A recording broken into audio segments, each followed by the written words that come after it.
Obi-Wan Kenobi is one of the most important Jedi in the history of the galaxy, but at the age of 25 he was just a Padawan under the tutelage of Jedi Master Qui-Gon Jinn. He's brimming with idealism, a bit of impatience, and a fierce loyalty to the Jedi Code. We see his youth and eagerness to prove himself, as well as his initial skepticism about Qui-Gon's insistence on training Anakin Skywalker. But everything changes when his master is lost. 10 years later, Obi-Wan is now a seasoned Jedi Knight, mentoring the talented yet reckless Anakin Skywalker. He has matured and now embodies the virtues of patience and discipline. Yet he's also dealing with the challenges of being a mentor to someone as headstrong and unpredictable as Anakin.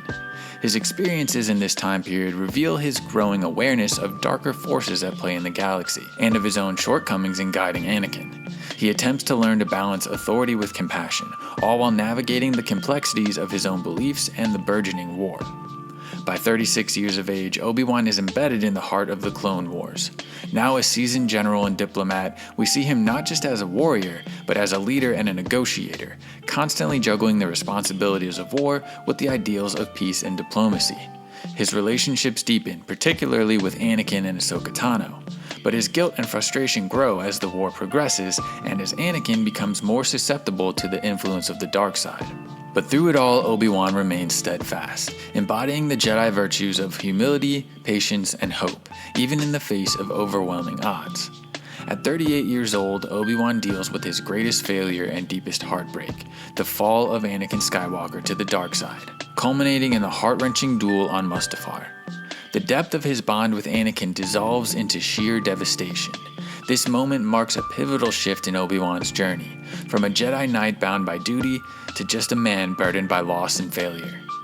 10 years after the fall of the Republic, Obi-Wan lives in self-imposed exile on Tatooine, still grappling with his past failures and the weight of his responsibilities. He watches over Luke Skywalker, but he's also cut himself off from the Force, burdened by the guilt over Anakin's fall. These feelings are forced to the forefront as he squares off against his former Padawan, reopening his wounds from the past once more. By the age of 55, Obi-Wan has fully embraced his role as the wise old hermit, Old Ben, on Tatooine, as he attempts to help guide the new generation of rebels standing up to the darkness of the Empire. Finally, at the age of 57, his journey comes full circle. He's a figure of wisdom, patience, and quiet strength. His guidance of Luke Skywalker represents his final act of redemption and a new hope for the galaxy. In his final moments, Obi-Wan's sacrifice on the Death Star is not an act of defeat, but one of faith.